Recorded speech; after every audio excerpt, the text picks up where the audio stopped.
함께 기도하심으로 아침 묵상 시작하겠습니다. 사랑과 은혜 하나님 아버지, 귀한 하루의 시간을 아버지를 예배하며 찬송하며 시작하게 하시니 감사합니다.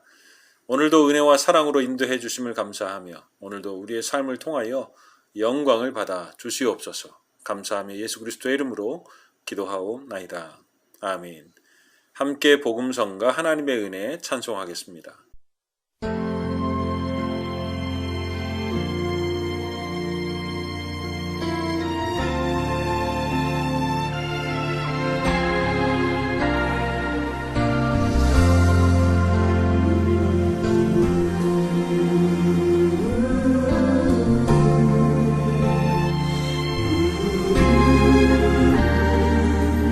나를 지으신 이가 하나님,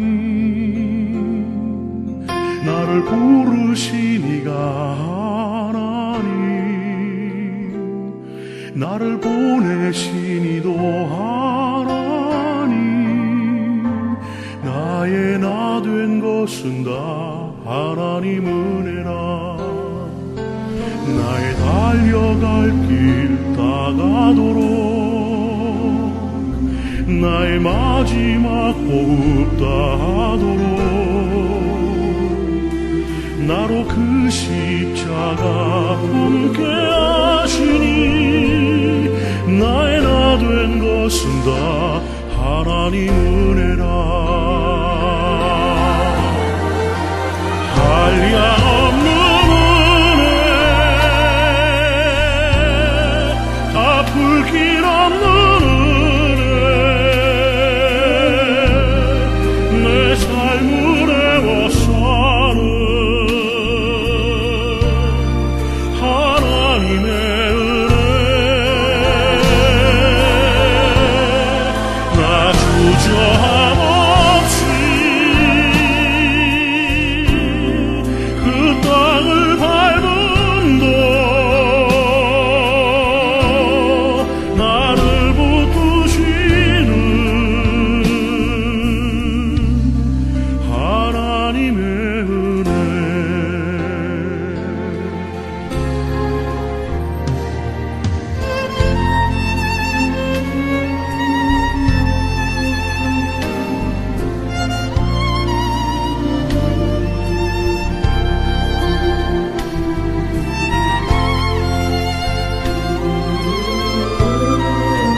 지으신 이가 하나님,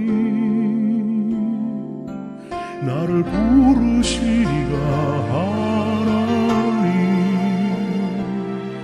나를 보내시니도 하나님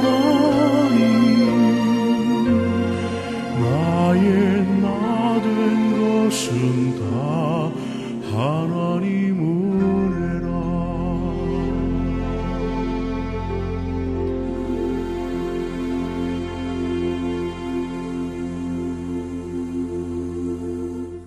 오늘 우리에게 주시는 하나님의 말씀은 열왕기하 5장 1절의 말씀입니다. 아람 왕의 군대 장관 나아만은 그의 주인 앞에서 크고 존귀한 자니 이는 여호와께서 전에 그에게 아람을 구원하게 하셨습니다. 그는 큰 용사이나 나병 환자더라. 아멘.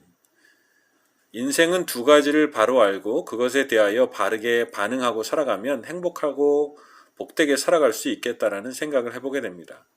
첫 번째는 자신의 삶에 대한 행복을 발견하고 감사하며 살아가는 인생입니다. 탈무드에서 이런 류의 이야기를 들어본 기억이 있습니다. 어떤 사람이 랍비를 찾아와 하소연을 합니다. 자기보다 슬프고 불행한 사람은 없을 것이라는 것입니다. 다른 사람은 다 행복해 보이는데 왜 나만 인생이 이렇게 어려운가 한탄을 합니다. 그러자 랍비는 시간을 줄 테니 집집마다 돌아다니면서 슬픔과 어려움이 없는 집에 어떤 물건을 하나만 가지고 오라. 그러면 당신의 문제에 답을 주겠다라고 이야기합니다. 그래서 그 사람이 지혜로운 답을 얻고자 집집마다 돌아다녔는데 어떤 집도 문제가 없는 집이 없었다라는 것입니다. 심지어는 겉으로는 부자이고 명예가 있으며 모두가 부러워하는 집임에도 불구하고 자기 자신은 정말로 당해보지도 않은 어려운 문제들을 가지고 있었다는 것을 발견하게 되었습니다. 그렇게 랍비에게 돌아왔을 때 이미 그 사람은 자신의 문제에 대한 답을 얻어왔다는 것입니다. 인생의 가장 어리석은 일은 나만 불행하다고 생각하는 것입니다.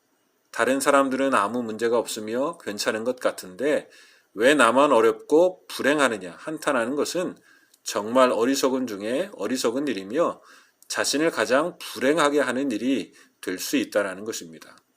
그러기에 그 생각을 조금만 뒤집어 보면 문제들이 있을 수 있지만 나에게 있는 것은 감당할 만한 것이며 그래도 이것만으로도 감사하며 사는 인생은 반대로 지혜롭고 행복한 인생이 될 수 있다는 것입니다.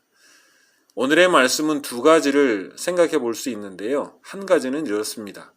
아람 왕의 군대 장관 나아만은 그의 주인 앞에서 크고 존귀한 자이며 큰 용사이나 나병 환자더라. 꼭 그렇게 되는 경우는 없지만 극단적으로 그렇게 존귀하고 큰 용사인데 나병 환자로 살래? 아니면 보통 사람이지만 건강하게 살래? 누가 물으면 우리는 보통 어떻게 대답할까요? 사람의 인생은 겉으로만 봐서는 알기가 어렵습니다. 남들이 보기에 부러워할 만한 학벌과 외모, 재산, 명예, 권력, 그 밖에 또 뭐가 있을까요? 모든 것을 가졌다 해도 그 사람이 진정으로 행복한 사람은 아니라는 것입니다. 한꺼풀만 벗겨내면 사람은 다 가슴속에 아프고 힘든 가시 하나씩은 가지고 살아가는 법입니다. 아무리 인간적 조건이 화려해도 그 속사정은 아무도 모른다라는 것이죠. 우리가 아무리 부러워하는 사람일지라도 인간이기에 불가항력적인 어려움을 가지고 살아가는 사람들이 많이 있습니다. 찰리 채플린이란 사람은 이렇게 이야기했다고 합니다. 인생은 가까이서 보면 비극이고 멀리서 보면 희극이다. 오늘 나아만 장군의 삶이 그런 것 같습니다. 멀리서 보면 다 부러운 것 같고 아무 걱정이 없는 것 같지만 그 인생을 가까이 들여다보면 힘들고 어려운 일이 있다는 것이죠. 그렇기에 남을 부러워하고 살 것이 없습니다. 인생 개인에게 주어진 것은 자신이 감당할 만한 일이며 우리의 행복을 위해서 주신 것이라는 것을 깨닫고 살아가는 것이 복된 일이라는 것입니다.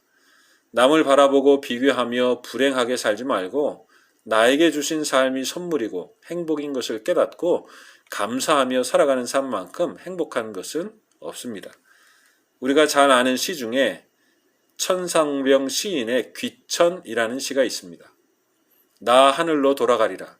새벽빛와 닿으면 쓰러지는 이슬 더불어 손에 손을 잡고 나 하늘로 돌아가리라.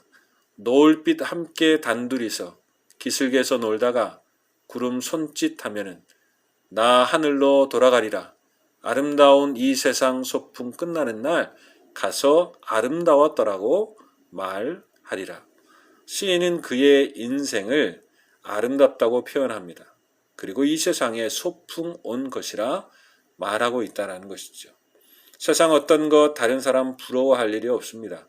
오늘 내 인생이 하나님이 주신 가장 아름다운 인생이고 소풍과 같은 복된 인생이라는 것입니다. 톨스토이라는 사람은 이렇게 이야기했습니다. 인간이 불행한 것은 자기가 행복하다는 것을 알지 못하기 때문이다. 남들 볼 것 없습니다. 하나님이 주신 내 삶이 내게 가장 행복한 삶입니다. 오늘 나에게 주신 소풍 같은 삶을 그리고 행복한 무게를 기뻐하고 감사하며 살아가는 복된 하루와 우리의 삶이 될 수 있기를 주님의 이름으로 축복합니다. 또 한 가지 바르게 알고 그것에 대하여 바르게 반응하고 살아가면 행복할 수 있는 한 가지는 바로 하나님과 그의 역사를 아는 것입니다. 오늘 짧은 말씀 중에 또 이런 말씀이 있습니다. 이는 여호와께서 전에 그에게 아람을 구원하게 하셨습니다. 나아만은 나병으로 아프기 전에는 몰랐을 것입니다. 나병으로 이스라엘을 찾아오기 전까지는 이 사실을 알지 못했을 것입니다. 그가 왜 그렇게 주인 앞에 존귀하였으며 전쟁에서 그런 큰 용사가 되었는지를 정확히 몰랐을 것입니다. 그는 자신의 실력이었고 자신의 지혜라고 믿었을 것입니다. 그러나 이미 하나님은 그의 인생에 역사하셨습니다. 그의 인생을 인도하고 계셨다라는 것입니다. 오늘 본문의 말씀은 그것이 분명한 하나님의 말씀이자 나아만의 신앙 고백이었다라는 생각이 듭니다. 깨닫고 보니, 지나고 보니, 하나님을 알고 보니 하나님께서 아람을 구원하게 하실 때 나아만을 사용하셨고 그에게 은혜를 주셨다라는 것이죠. 그때는 몰랐습니다. 그러나 이제 은혜를 받고 보니 그 일들이 나아만 장군 자신의 힘이나 지혜가 아니라 하나님의 선하신 인도하심이었고 은혜였다라는 사실입니다. 자신의 인생을 돌아보면 이런 하나님의 사랑과 은혜의 간섭 그리고 다스리심이 있었다라는 것을 깨닫는 인생은 행복한 인생이라는 것입니다. 어려운 때에도 마찬가지입니다. 당시에는 이해가 안 되고 모른다고 하여도 역시 그때에도 하나님의 은혜의 간섭과 도우심이 함께 하신다라는 것입니다. 오늘 나아만도 그랬습니다. 큰 전장에서 존귀한 자가 되고 용사가 된 것도 하나님의 은혜였습니다. 그러나 오늘 나병으로 말미암아 어려운 때에도 역시 하나님의 은혜의 간섭과 다스리심이 나아만에게 있었다는 것이죠. 그 하나님을 알고 그 하나님의 역사를 아는 사람은 그래서 어려운 중에도 그 모든 것이 합력하여 선을 이루었음을 알게 되고 그것이 간증이 되며 믿음의 고백이 되는 것입니다. 심지어 우리가 모르는 일에도 그런 하나님의 역사가 있음을 생각해 보게 됩니다. 이런 유명한 시가 있죠. 가지 않은 길 이란 제목의 로버트 프로스트가 쓴 시입니다. 그 시의 첫 부분은 이렇게 시작합니다. 노란 숲속의 길이 둘로 갈라져 있었다. 안타깝게도 두 길을 한꺼번에 갈 수 없는 한 사람의 여행자이기에 오랫동안 서 있었다. 한 길이 덤불 속으로 구부러지는 데까지 눈 닫는 데까지 멀리 굽어 보면서 안타깝게도 두 길을 한꺼번에 갈 수 없는 한 사람의 여행자이기에 라는 부분이 마음에 와닿습니다. 우리는 때로 그런 생각을 해보곤 합니다. 상상을 해보곤 하죠. 그때 그 길을 갔으면 어땠을까? 그 사람을 만났으면 어땠을까? 그때 그 사업을 해서 돈을 벌였으면 어땠을까? 등의 상상을 해보곤 할 것입니다. 왜냐하면 우리는 안타깝게도 두 길을 한꺼번에 갈 수 없는 한 사람의 여행자이기 때문에 그렇습니다. 그것을 경험해 보지 않았기 때문에 거기에 대한 환상과 그리움이 남아 있을지 모르지만 그것은 상상이지 실제가 아니기에 아름답게 그려줄 수 있을 것입니다. 그러나 분명 가보지 않은 길에도 이유가 있을 것이라고 생각해 봅니다. 분명 가지 않은 길에도 그래서 오늘 달려온 길에도 하나님의 은혜가 있다라는 것이죠. 가지 않을 이유가 있었습니다. 하나님의 은혜입니다. 오늘 이곳으로 달려온 이유가 있습니다. 역시 하나님의 은혜라는 것이죠. 그렇기 때문에 다른 사람을 부러워하지 않으며 다른 삶을 부러워하지 않으며 오히려 나의 삶에 대한 감사가 넘치는 인생, 행복한 인생입니다. 때로는 다 모르지만 분명한 것은 내 삶에 하나님이 함께 하셔서 사랑과 은혜로 인도하는다는 사실을 믿고 살아가는 인생은 분명 복된 인생이 된다는 것입니다. 오늘 다른 사람을 부러워하지 않으며 나의 인생을 감사하고 오늘 나의 삶에 함께 하셔서 인도하시는 하나님이 계심을 또한 감사하며 살아가는 복된 인생, 복된 하루의 삶이 될 수 있기를 다시 한번 주님의 이름으로 축복합니다. 함께 기도하겠습니다. 사랑과 은혜 하나님 아버지, 이 지혜를 우리에게 주시사 세상의 여러 나만을 부러워하지 않도록 인도해 주시고 나를 보시면서 보시기에 흡족하셨던 하나님의 마음으로 내 인생을 감사가 넘치게 하여 살아갈 수 있도록 인도해 주옵소서. 우리의 모든 삶에 하나님이 함께 동행하시고 인도하심을 확신하며 세상 가운데 당당히 승리하며 살아가는 우리의 삶이 될 수 있도록 인도해 주시기를 간절히 바라옵고 원하며 예수 그리스도의 이름으로 기도하옵나이다. 아멘. 하늘에 계신 우리 아버지, 아버지의 이름을 거룩하게 하시며 아버지의 나라가 오게 하시며 아버지의 뜻이 하늘에서와 같이 땅에서도 이루어지게 하소서. 오늘 우리에게 일용할 양식을 주시고 우리가 우리에게 잘못한 사람을 용서하여 준 것 같이 우리 죄를 용서하여 주시고 우리를 시험에 빠지지 않게 하시고 악에서 구하소서. 나라와 권능과 영광이 영원히 아버지의 것입니다. 아멘.